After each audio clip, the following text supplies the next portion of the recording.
Thank you.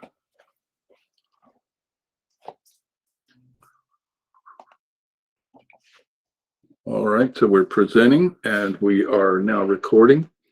So this is our Bible study at the late date of almost 4 o'clock. Blame it on Pete. Pete got me sidetracked as if I didn't want to go there. And so it's all Pete's fault. So, all right. Thanks, Pete, for taking the blame. So, anyway, last week we had been looking at this matter of the destructive effects of man's erroneous definition of revival. And so we've gone through some of these things, and we pointed out this, we got to do the service. Everything's the same thing. We got to do it every year. Got to do it at the same time every year. You got to have at least a revival every year. So because people got to be revived every year. And there's something wrong with that picture. There is something dreadfully wrong with that concept in our mind. And again, I think I mentioned this last week.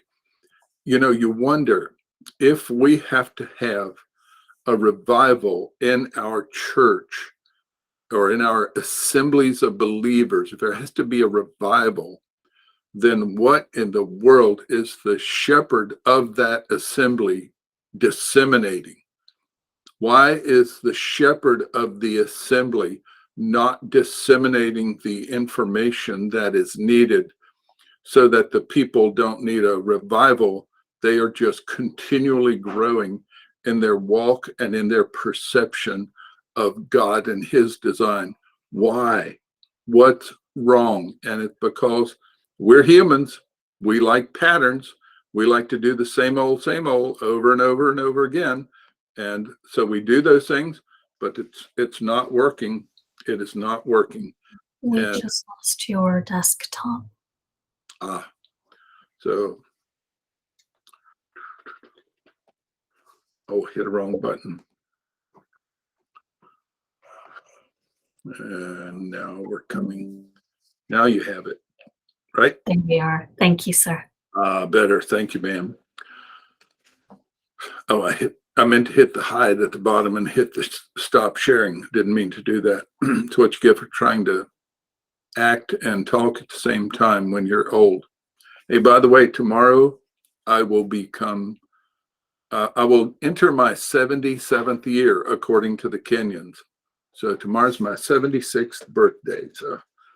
And I'm looking forward to seeing what it's like to be 76 because I've never been there before, except in the mind of Peter Nelson, of course. But we had talked about these things. So now, and I pointed out here at the end, thus, for so many people, the revival services, quote unquote, provide little real value for their lives.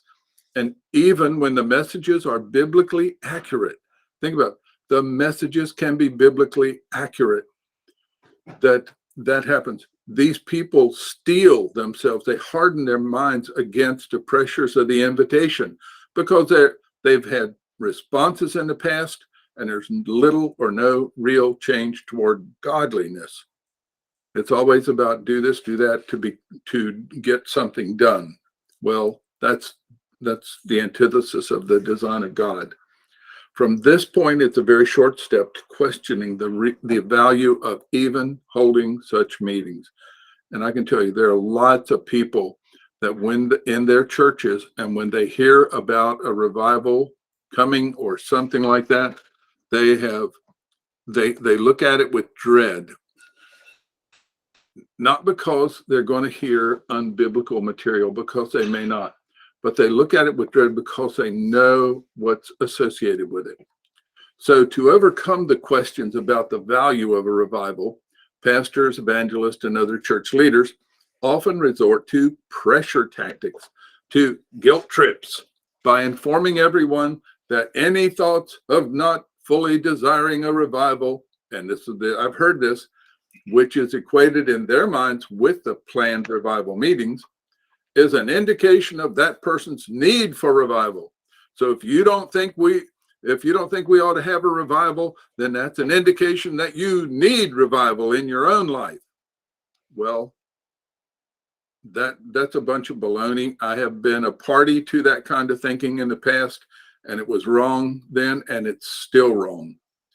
It is always the individual believer who needs revival.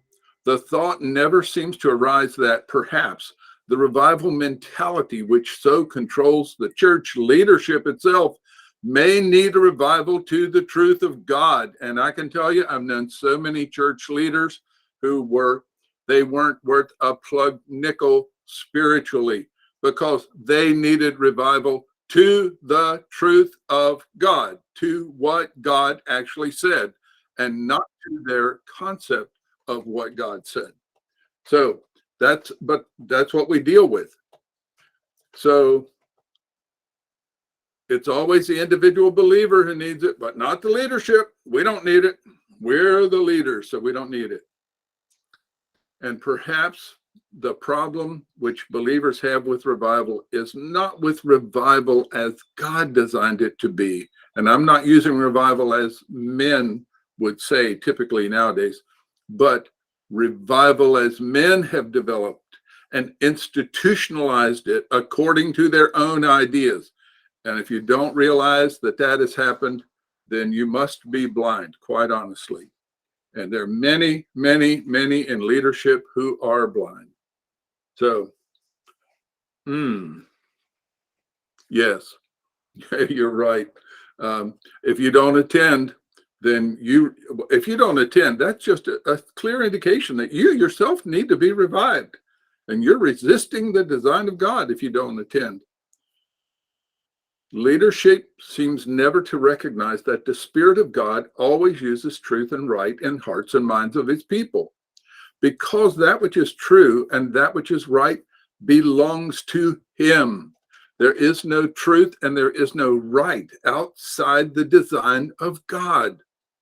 On the other hand, when men concoct their own ideas that twist and conform him and his way to their perspectives, then this is the issue, and they don't even recognize this. Then he is not bound to bless such efforts, and he will not do so. So many people think, oh, well, we'll get close and he'll bless it. He doesn't bless that which is close. He blesses that which is designed. Cain got close. Cain worshiped God. He gave an offering to God. He put an offering to God. But he insisted that he do it his way. He did not need to conform to the design of God. In truth, he just needed to get close. And he himself was the one deciding what close meant. And that's the same thing happening in our churches and in all the revival mentality that goes around. But God is not bound to bless such efforts, and he will not do so. Consider, if he's blessing man's, well, let's just get it close, Bubba, just get close. And that's okay. If he's doing that, then he is validating something which is contrary to his design. And he doesn't change. He can't be false. He can't do that. That's his person. The Spirit of God validates the presence of his truth and his way, and he has no need of man's hype or man's guilt trips or anything of man to communicate himself to the minds of believers, especially those who hold his entire written revelation in their hands. And see, that's another thing. We have all these guys, oh yeah, well, we're going to get up there. You need to come and they're going to preach the word to you. But do people have the entire written revelation of God in their laps? They carry it to church with them. What about making it real so that they can get out of the scriptures what God put into them? Why do I have to be dependent on a man to tell me what God said when I have what God said in a written document? The question then of revival is one of definition. That is, whether one understands and uses the word according to the design of God, or according to the meaning and concept, the design attached to the word by the minds of men.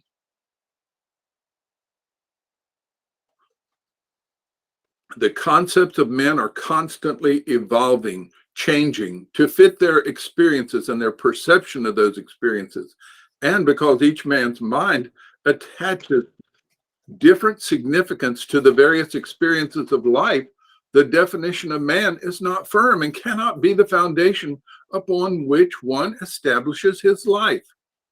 I think of the guy who told me that when he was in a revival and when he got saved, or something really happened, but he had the experience of the Holy Spirit of God coming down upon him, and he was standing there in the pew, and he said, and it was just like somebody just put their hands on my shoulders, just boom, and just pushed me down.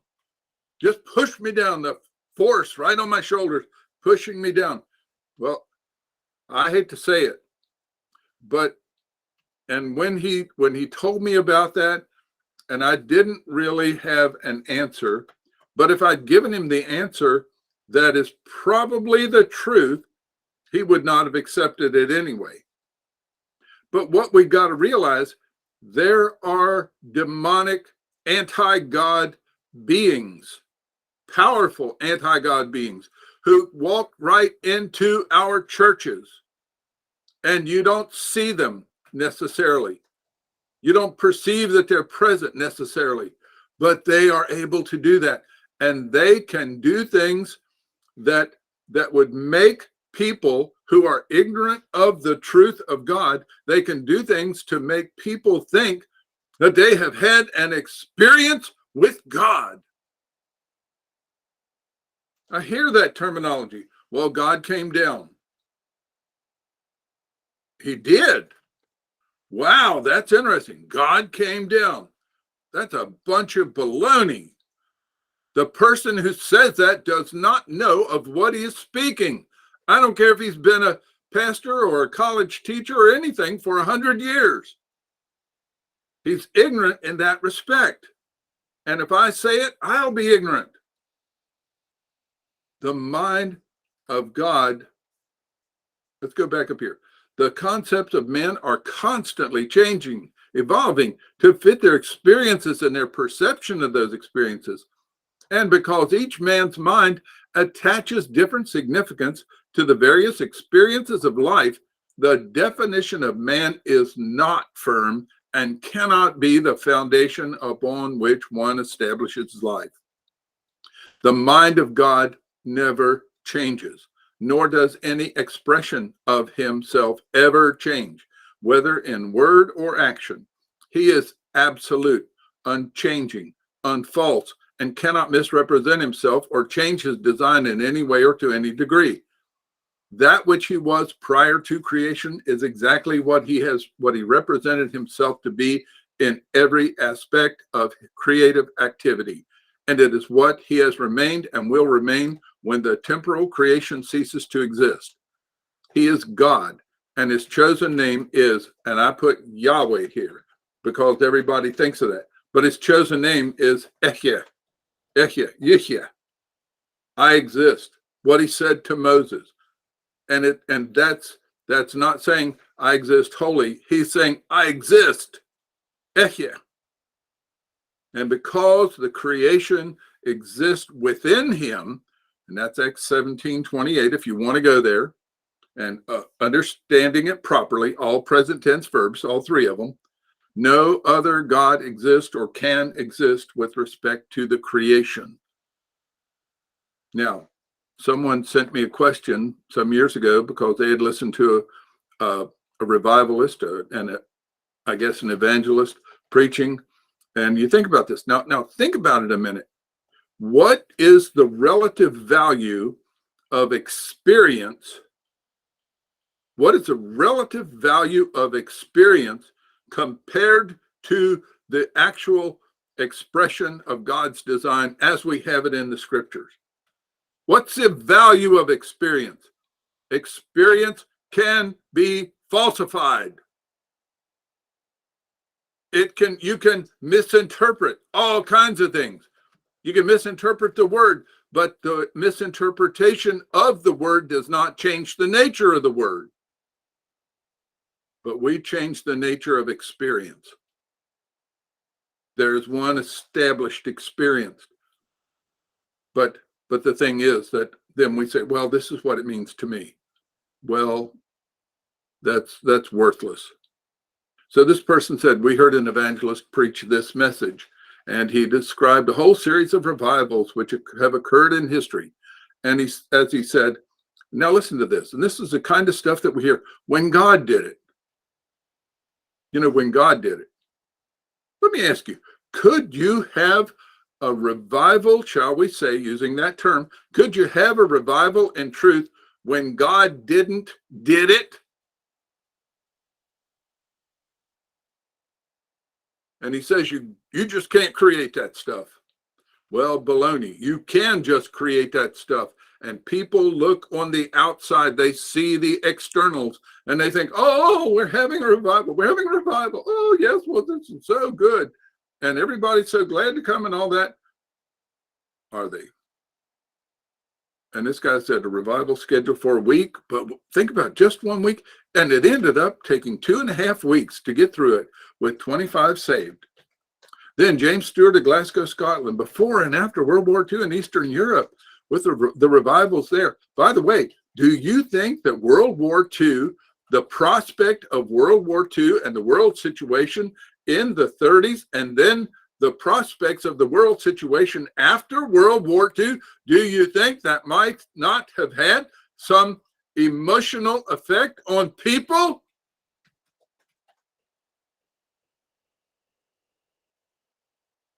Charles Finney. And we said, well, there's some questionable theology, but God moved. Well, baloney. God doesn't move in questionable theology. Where's the brain of where? I thought we're supposed to be biblicists. We're supposed to believe God, not men. So what is really happening with questionable theology? Well, if it's wrong, God is not moving through that which is wrong, except to correct it. He doesn't validate error. And then there's the one with Duncan Campbell in 49, a 10-day meeting lasting 3 years. God stepped down from heaven. Baloney. Billy Sunday, Gypsy Smith, riding a tidal wave of what God was doing. A revival in the Congo in the 50s, the Jesus movement of the 70s, when hippies leave beaches and marijuana for Bible studies. God is on the move. When, I have a question for you. It's somebody who could say this, there has to be a high level of stupidity. When is God not on the move? When is the Holy Spirit of God not seeking to turn the hearts of men and women in this world to himself? When does God stop using the revelation of the creation itself, which reveals him unequivocally? When does that revelation ever cease revealing? God is always on the move in that concept. There is no time when God is not moving. He's God. And then we say, well, then you got the independent Baptists. Yeah, we're really good. We're our independent Baptists. Well, we're the best thing since a slice of bread. We sure showed those Southern Baptists and Northern Baptists and Conservative Baptists and all those other Baptists. We showed them we're independent Baptists. And I got news for you. A lot of what has been taught and passed for scripture truth among independent Baptists has demonstrated quite accurately that they are independent. They are independent of the design of God. And you say, well, I thought you were an independent Baptist. I attend a Baptist church. I've attended Baptist churches. I'm the dean of a Baptist college and seminary. Yes, but I am not an independent Baptist that says, well, whatever independent Baptists say, that's what I'm going to believe, and we're going to do there, and I'm going to agree with them because so many of their things are wrong. They're wrong. and we want to claim to be godly, and we follow just like we've got a hook in our nose. Because if we don't follow, then we get chastised by the others. Then there's the Asbury College back in the 70s, where 180 chapel hour service occurred, 180 hours. And it spread to 130 campuses in the 70s. And just like Brother Berkey was saying, so much of these chapel services of this sort, it is planned, it is schedulized, and it is not because God had come to that campus. By the way, how could it be that God was not at that campus already? How could it be that God was not already seeking to work in the hearts of people to draw them to himself, to get them to see him as he is, and to get right with him, to walk with him? Why do we have to characterize it as God came to the campus? You see, there's something wrong. And then there are these others, Ebenezer Baptist up in Western Canada, 4,000 per night. 4,000 what? 4,000 attendees in the revival services, not 4,000 saved, not 4,000 turning their hearts to God and demonstrating it by turning back to learn of him. I deal with people all the time who are dedicated to God, and they want to learn, and they go to Bible studies and everything. And I just mention something from the scriptures as they were written in the Hebrew, the Greek, or the Aramaic, and they look at me like I just came out of nowhere. They don't want to hear it. They want to go to Bible studies. They want to do this. They want to worship as they want to worship, just like Cain wanted to worship. They want to do it the way they want to. And God ought to be satisfied. That's what Cain thought.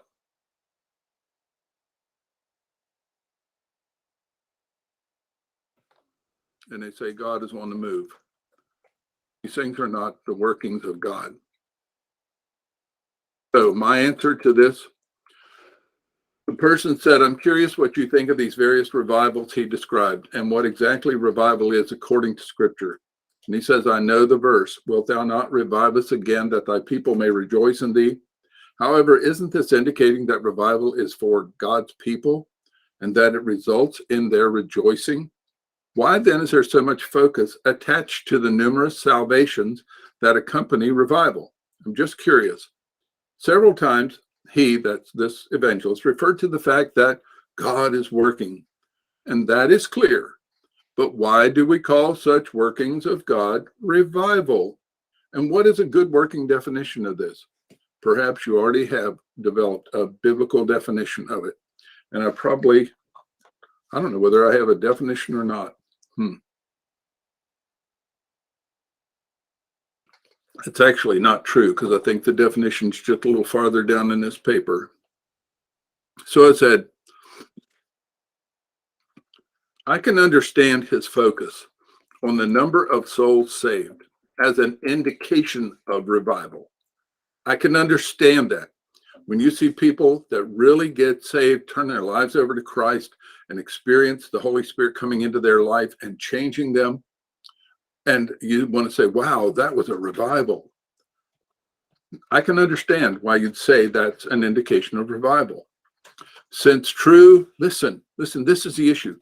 Since true revival among believers will affect the non-believers around them, because what a true revival does, it changes us more into the image of God, into the image of Christ. And because of that, we see and interact with the people around us more accurately as Christ would have us to interact with them. And that affects them, because when a man's ways please the Lord, he, God, maketh even his enemies, and not the least of which are his friends, maketh his enemies to be not at peace, at completeness. with him. The words related to the very word shalom, which is not peace, it's completeness. It includes peace, but peace does not take it all in. So true revival among believers will affect the non-believers around them. But salvations are not the measure of whether or not revival has occurred. All humans recognize conditions of life that are not good or right, conditions of life that are hurtful and destructive, conditions of life that they would like to escape, and they want a better life. And listen, they will come to church to find it. And if you don't think so, you're blind.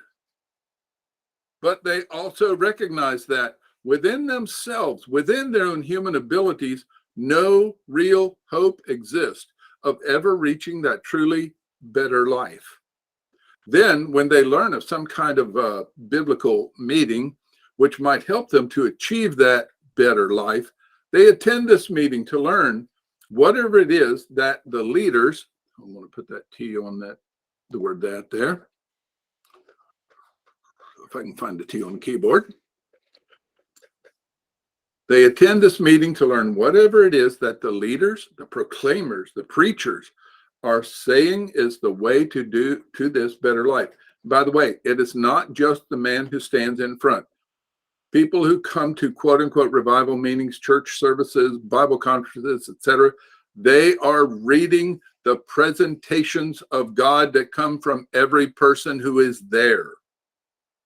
Not just a man standing in front and berating them from the Bible. They're there to learn whatever it is that these people are saying is the way to this better life. In the emotional experience of the setting and the persuasive appeals of the speakers, the seekers conform to whatever they have been told they need to do. Some, having perceived God's person and his design, actually experience a new and vital sense of the life they possess in him. Some others, however, not having accurately perceived the Creator and his design, or having focused only upon making life better. It's like a woman coming to church to get saved so her husband will treat her better, or a man the same. They experience nothing more than having attended a meeting. And they go out from there with a sense that things should be better now. I mean, they went to church. They were in a revival meeting. They actually may have made a profession, and therefore things should be better now. But they find that nothing has changed. Perhaps they focused not upon the person of God and their relationship to him, but upon certain inaccuracies in the speaker's presentations of God and his design, as so often exists, and nothing in their life has actually changed. They have now experienced a revival, and nothing happened. They then close their minds to the accurate evidences of God, which are manifest in the lives of believers. And in stark contrast, they open their minds to all the inaccurate evidences around them. And this latter condition is worse than the first, because they are less able to perceive and to be receptive to valid expressions of the person and nature of the Creator and his way to that better life. True biblical revival focuses on accurately, and this is important, true biblical revival focuses on accurately revealing God as he revealed himself in all that exists. And by the way, God did not just reveal himself in the scriptures, and that's all. He is revealed in the creation, and the testimony of the creation and the testimony of the scriptures, the testimony of the very person of Christ when he came to earth, they all totally agree, totally integral with one another. So true biblical revival focuses on accurately revealing God as he has revealed himself in all that exists, and especially in the words of the languages which he chose for his written revelation. Remember, we talked about this already last week. People say, yes, I'm a Bible believer, but they want nothing to do with the Hebrew and Greek or any accurate expression of the Hebrew and Greek if it does not coincide with what they've already decided that their English text or whatever their translation is, they've already decided what it means. Therefore, if you try to share with them what the Hebrew and Greek text actually said, they reject the truth. How can that be? If they are led by the Spirit, how can they reject the very words of the Spirit? Something's wrong. So revival thus focuses on expressing and developing in absolute clarity the relationship between the God who exists and every individual human, developing in each one the knowledge and understanding essential for accurately representing him and his design, because they are one and the same. You can't separate God from his perfect design or his perfect design from him, any way you say it. So you have a knowledge and understanding that's essential for accurately representing him and his design in every moment, every aspect, and every situation of life. Stated differently, true revival brings humans at whatever level of belief to see God as he has revealed himself, and to see themselves as they actually exist, not in their sight, not in the pastor's sight, not in the evangelist's sight, but in his, God's sight. True revival is not manifest in the external of attending church faithfully. Well, now we went to the revival. Now we go to church all the time. We're faithful attenders. So what? Lost people go to church all the time too. True revival is manifest in that internal desire to meet with and interact with other believers, not only in Sunday assemblies, but at other times as well.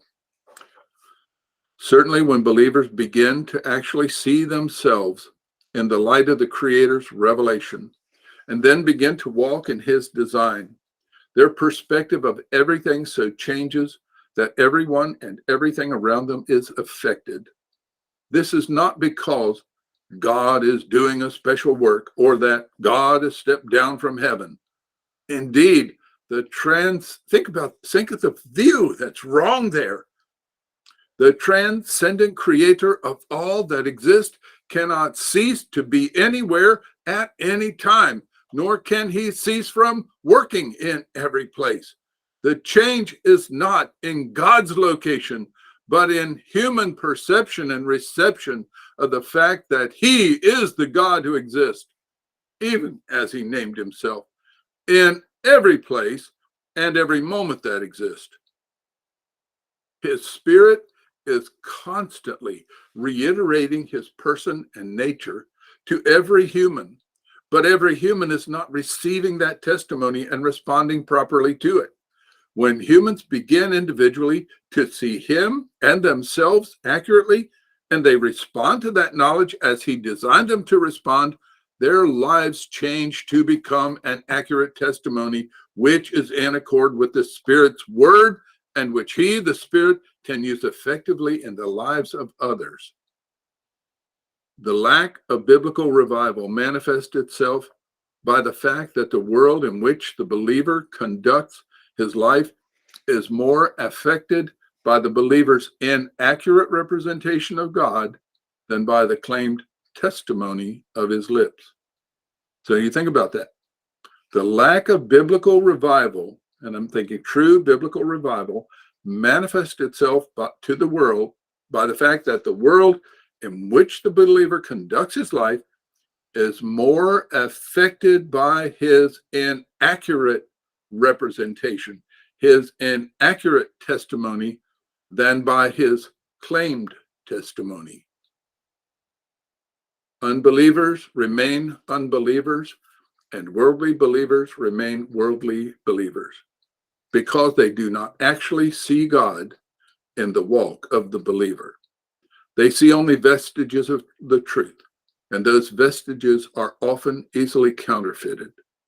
Thus, the supposed faith of the believer is weak and insignificant compared to the world's wide range of evidence, which seems to disprove the validity of that faith. An evangelist then has no name, and nothing of power attaches to his person.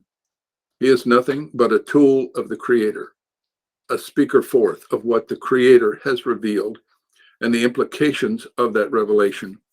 Evangelists, however, differ both in the accuracy of their representation of the revelation and in accuracy and detail of their presentation of the implications of that revelation.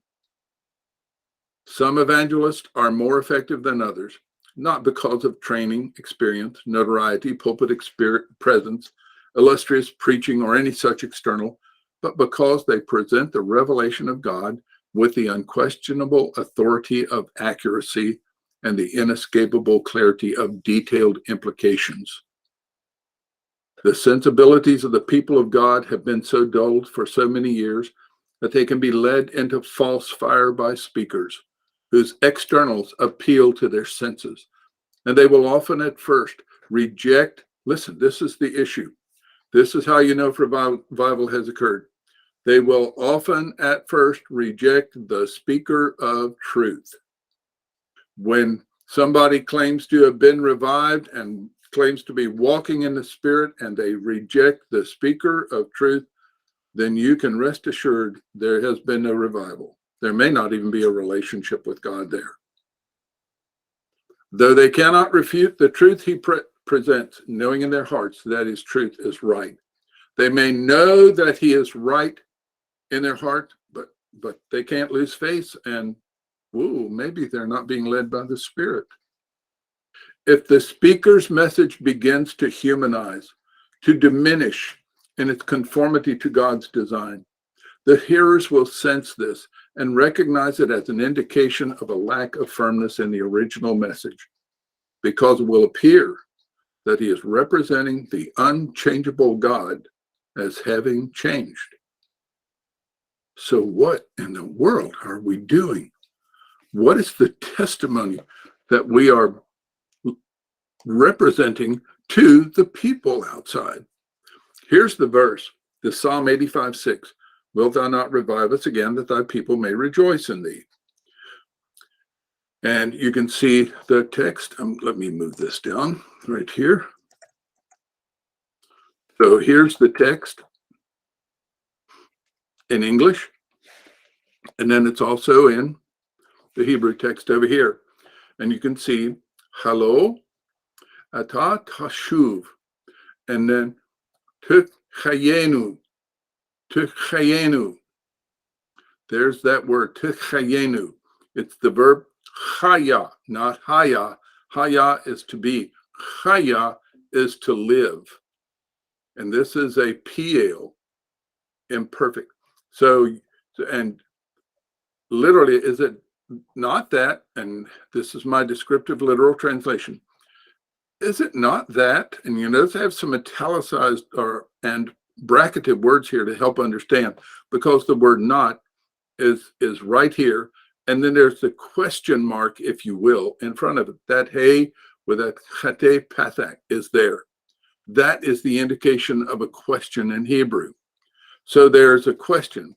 And literally they are saying then, is it not that? And you have ata, I should say ata, you, tashuv, you will turn. You will enliven us. You see, that's the idea, that you will turn and you will enliven. And I left off the us there on that.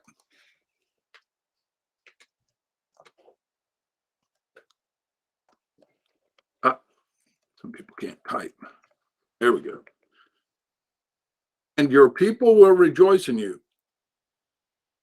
You notice, wilt thou not revive us again? the English translators got this concept of again from the fact that the Lord would, you see, the revive aspect comes in, you will enliven us. It's not exactly make us alive, but you will enliven us. That is, you'll make us more alive in a sense, not just to revive us, to make us alive again, but that you will enliven us and you're going to turn us so it occurs. And that's where they got that turn us, is where they got this idea of again. I don't like the translation of Psalm 85:6. You say, you don't like what the King James translators put there? No, I do not. I read the Hebrew text and I do not go by the authority of the King James text or any other translation when it appears to be different from what God said in his chosen languages. God chose those. And I know you say, well, you think he didn't inspire the King James? Not like he did the original languages. He did not. And if you think he did, then you got a problem. Plain and simple. So they say, is it not that you will turn, you will enliven us, and your people will rejoice in you? That's the basic concept. And you can go down, you can look at it in the Aramaic of the Targums there if you want to as well. And look what Habakkuk said. O Lord, I have heard thy speech and was afraid. O Lord, revive in the midst of years. Put that back where it's aligned up, like it's supposed to be. Revive, there's that word. And if we go down here, you can see here is chayehu. So revive thy work in the midst of the years. In the midst of the years, make known. Remember mercy. Let's see. In wrath, remember mercy. Get those back lined up. I don't know how they got messed up there. But literal translation, and I'll use Yahweh here. Yahweh, I heard your hearing. That's an interesting thing. You say, I heard your hearing? Yeah, if you look down here, you can see the same triliteral root is I heard, and the same triliteral root in your hearing, the hearing of you. I heard the hearing of you. I feared. I heard the hearing of you. I feared. Yahweh. You could see Yihye here at the beginning of it. And he says, you're doing Pa'alakah in the midst of Shanim, in the midst of years, enliven it. Chayehu, in the midst of years, that's Bekerev Shanim. Todia, you will cause knowing. Now, wait a minute. Something's going on here. And then we got, there's another one. Borogez Rakhem Jizkor. I'm going to move that over. I don't know how these things got out of alignment here. Moved something somehow, some way. But you can see now, if you don't know anything else, you see in the English translation, we've got in the midst of years, in the midst of years, in turmoiling, my literal translation. Ragaz is an interesting word to study there. But then we have that, we take that out, and you look at the similarity of structure that is there. What do you think that might be? Rebecca, you have any opinion on that? Looks like synonymous parallelism to me. Wow. If that's synonymous parallel, Becca, do you recall that if that's synonymous parallelism, then in the midst of years, enliven it. In the midst of years, you will cause knowing. Is there a relationship between enlivening by God, the work of God enlivening, and his causing knowing? Could that be? What do you say? Most definitely. I seem to remember another verse where Mm, the Lord said, "My people are destroyed for lack of knowledge." Therefore, knowing Him would thus result in life and life more intensively and abundantly. just like this is here, because these are Mhm. pigtails. This is an intensification of life. Hmm. So then what is the reviving? It's not making alive again. Mhm. It's him enlivening, intensifying the life of someone who already has life. And then, as we said, and then when you think about this and you think about the fact that he's intensifying the life of someone who has life.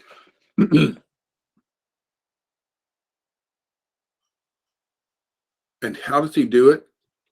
He causes knowing. And his people then are not being destroyed for lack of knowledge because they have that knowledge of God. They have that knowledge of God. And as I have said in different times in the past, that they can take to the bank. It's that which can be trusted absolutely and implicitly, knowing God as God revealed himself.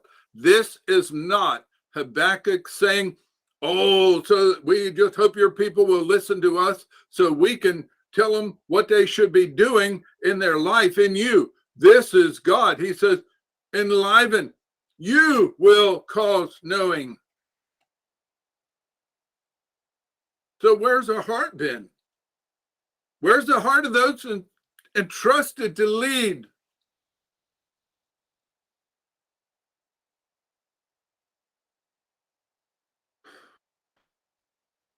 Where does mercy come in? Does mercy come in?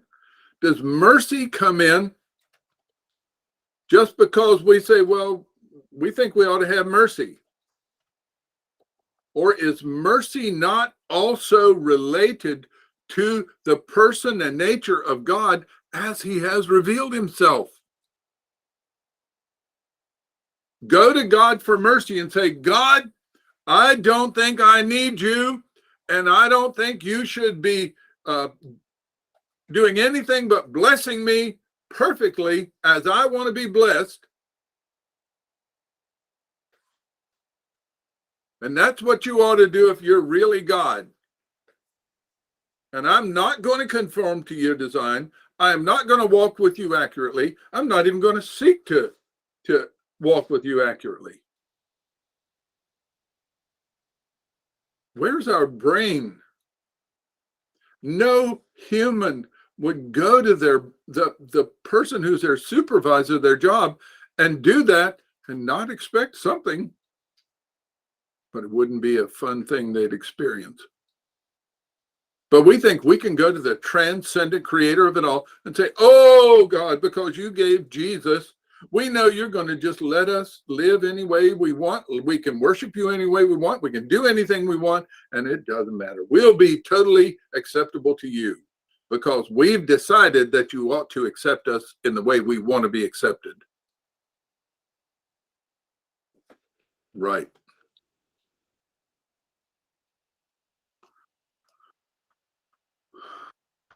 Yeah, like you said, Robert, Hoshea.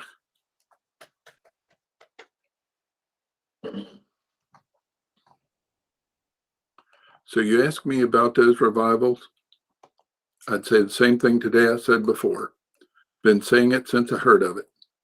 I don't believe it.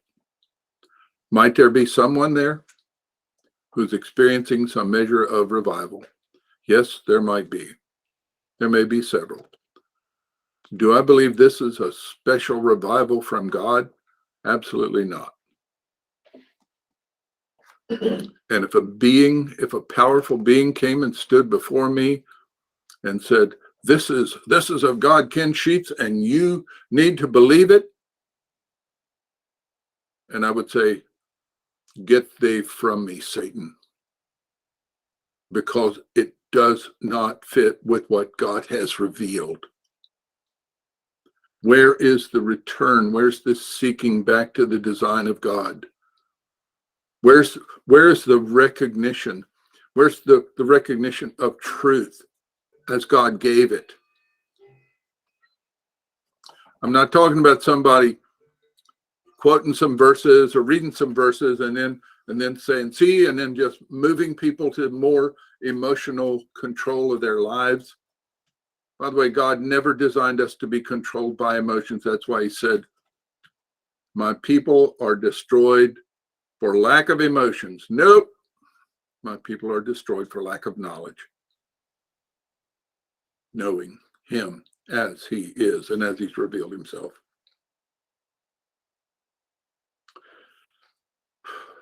Any thoughts? We're a little past our time. Any thoughts, questions, remarks?